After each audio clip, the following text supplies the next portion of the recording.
Hey everyone, today we've got another, uh, you know, Pokemon Card Art Appreciation. It's Thursday, so today we're going to go over the next set, Jungle. As you know, we did the base set first edition, so we're going to move on.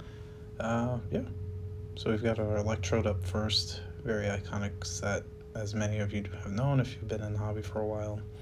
Kind of got like I'll call it like a static background. Um, of course, this is the first set where we got the evolutions of the evolutions.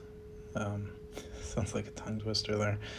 But yeah, we're going to continue to see, kind of like those backgrounds, kind of like your base color, and then you have some interesting sparkles and designs. So we've got our Mr. Mime, got our Nidoqueen, Pidgeot as we go down the list, Pinsir. So this was pretty cool. Me personally, my memories with Jungle, again, like I had a local store that would sell cards. They would sell packs. They kind of had all the first few sets. They had base set, they had Jungle, obviously, they had Fossil, they had, and so on. So I remember they also had binders as well of like hollows. They would kind of like open packs and sell them as well.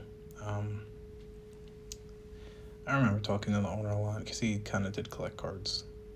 Really cool guy. I still have some of the cards I bought from him from when I was much younger. But yeah, going back into the art, we I think the backgrounds are cool. Wigglytuff, you have a normal type, and I feel like what was really iconic about these cards, especially, is say you have Wigglytuff, it's a normal type, but that kind of green/gray background works very well with the Pokemon, right? Because you have like kind of a lighter Pokemon, the really blue eyes, it works well. And then with Kangaskhan again, you see that green coloration that comes into effect, which I think works really well. The Mr. Mime, I feel like the yellow works pretty well with it, but more black in the background to, kind of contrast that. It works really well. I've also got the Nidoqueen. This card was iconic. I remember the attack, like the boyfriend's attack was really funny to me. I don't know, when I was a kid. And it's really cool, it's in a field of flowers. Kind of goes along with it being, Nidoqueen back in the day, as opposed to Nidoking. Just really cool, iconic artworks. I really do wonder, like, when they're in the planning stages, kind of like the thoughts around these cards. Like they were thinking, like, hey, we have to get like a good background, but we also want the Pokemon to stand out. I think kind of the way the Pokemon, the saturation on it, they do it so well in these cards. Like you get a blend, but it's like the Pokemon definitely stands out. We can see it again, with Scyther. They kind of keep it green on green, which is great. You look in the card, and it kind of looks like there's a forest above it, right? Like the treetops, at least. You kind of see that. At least in my opinion, that's what I see. Snorlax, I just feel like Snorlax was Snorlax, if that makes sense. It's like the Pokemon that I remember Ash having that, and even in the games, it just lays around. The background, I feel like, gives off that, not really necessarily sleepy, but just like a background of not really much going on. I feel like that makes sense for the Pokemon. Vaporeon, pretty cool. You get kind of like what you would think are bubbles with the yellow background. I feel like I would have liked it a bit better if it was blue, but it works. It works for what Vaporeon was. Pretty cool.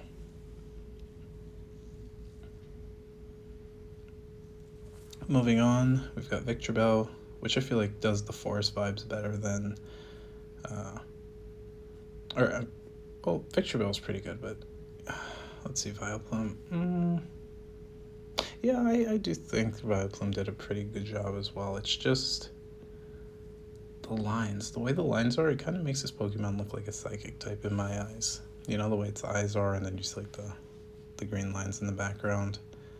And in this set, there were, and let me not skip over, my favorite was actually the Butterfree. But I'll return to it a bit later, as I'm going to talk about it more. It's fair. Talk about some of the others. Dodrio, awesome. I feel like this card is definitely top 3 in the set for me.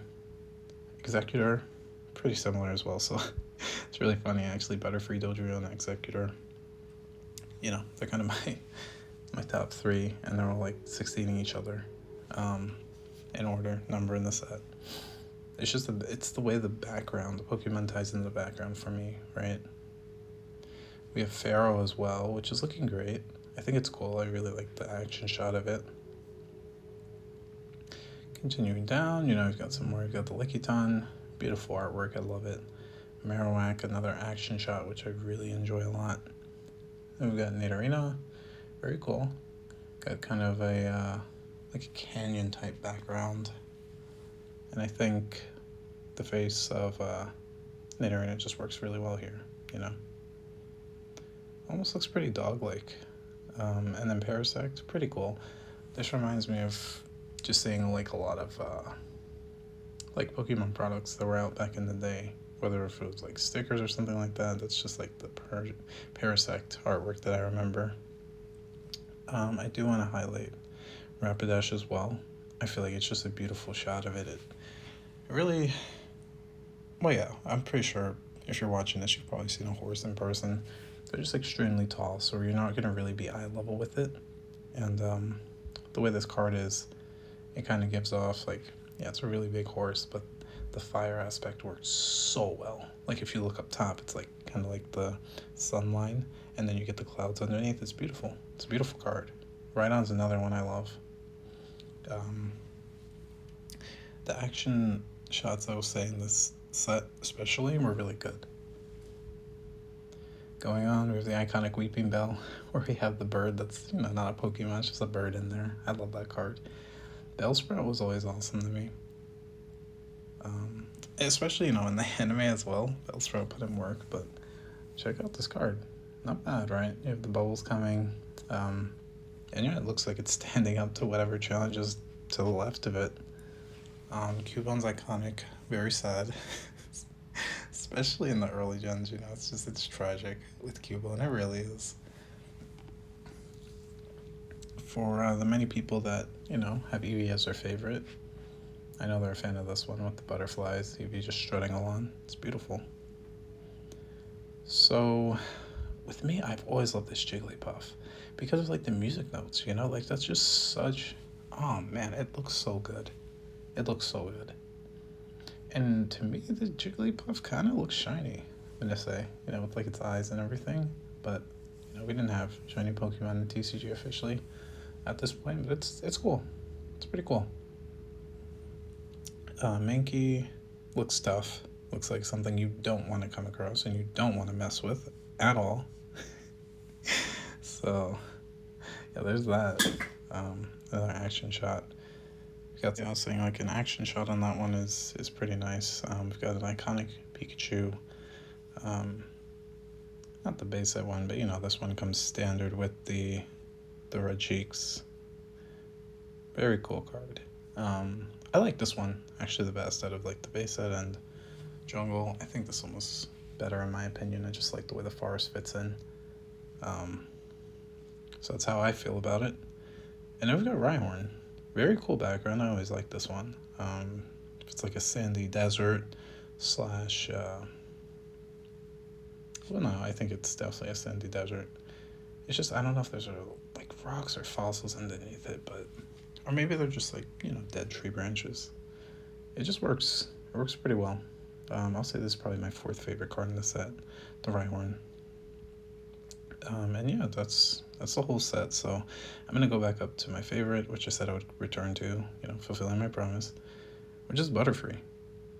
I think that it was just done so well.